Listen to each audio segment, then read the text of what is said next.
Ida, thank you so much. Really appreciate a lot Oh, no problem. accepting my interview request. Really, it means a lot to me. I do want to No take you problem. longer here, sure.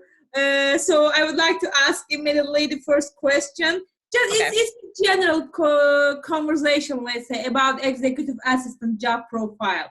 I'm Okay. trying to see where we are globally. I'm sure that so far you worked with an assistant before. Maybe Hmm. there is observation of you from your friend or other managers, let's say, in the company. How do you Okay. see this position in the company? What do you expect from an assistant? Would you please give me some information about that? Okay. I kind of feel like the executive assistant role is a lot of roles combined into one. I feel like people tend to think executive assistants are, oh, so that's like the maybe the secretary of whoever the executive is.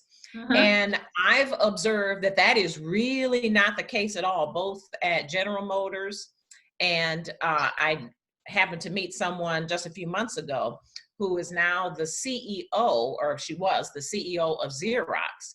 And she got to that position because she was formerly the executive assistant to the Uh-huh. CEO. I feel like executive assistants are really the extra set of hands. It's like, okay, the CEOs, the executives, I've only got two hands. There's only 24 hours in the day. There's only so much they can do.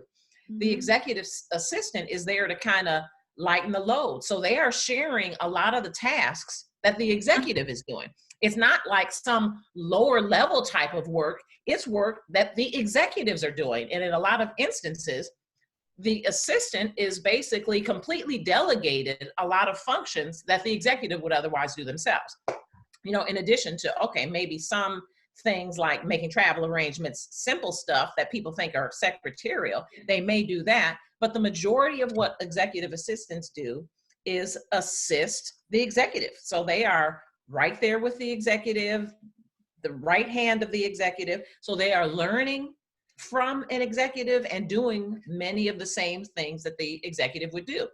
So the woman I met a couple months ago, Ursula Burns, she was an executive assistant and then became CEO at Oh Xerox my like God. 2 steps later. It's like it's a great training ground to learn the executive job.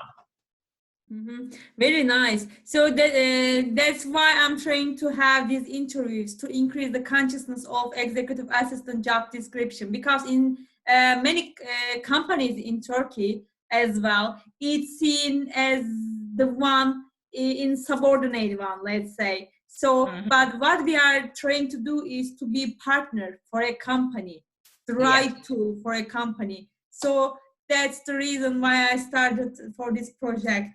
Okay. Okay. Oh yeah, I feel And like the executive assistant is really a way for the company to get executive level work out of someone and not have to pay them an executive salary. It's almost kind of like the training wheels for the executive job. yeah, right. And Aida, the second question is, of course, executive assistants must have various skills, but what are the most three critical ones that you see? You can just tell me the three must that they must handle. I would say organization. That is probably the biggest thing to maintain not only, you know, your schedule, the executive schedule, but a lot of things just need organization, just the function of the job itself, where information is. Executive assistants need to be able to quickly access information, so they have to stay organized to Mm. know, you know, okay, what file is this in, where was this, you know, put electronically, where are the paper files, those sort of thing. So organization, I'd say, is number one. Written communication skills, I think, are probably the number two. There's, I mean, in this world, there's a whole lot of emails, contracts, purchase agreement, contract language, those sort of things. The executive assistant, if the executive's not already very tight and skilled in written communication, the executive assistant needs to be. Mhm. Let me think of a third one. Third one.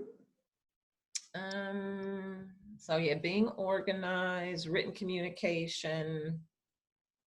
Well, I guess this kind of just goes without saying for anything, intellect. These really executive assistants, you cannot just make anybody the executive assistant. Executive assistants need to be really smart. These need to be sharp, savvy people who know how to think well and think on their feet and problem solve. So, I mean, it's like you need that for every job, but particularly as an executive assistant, these need to be very bright, smart people. So I'd say, yeah, intellect is a key skill. Yeah, good.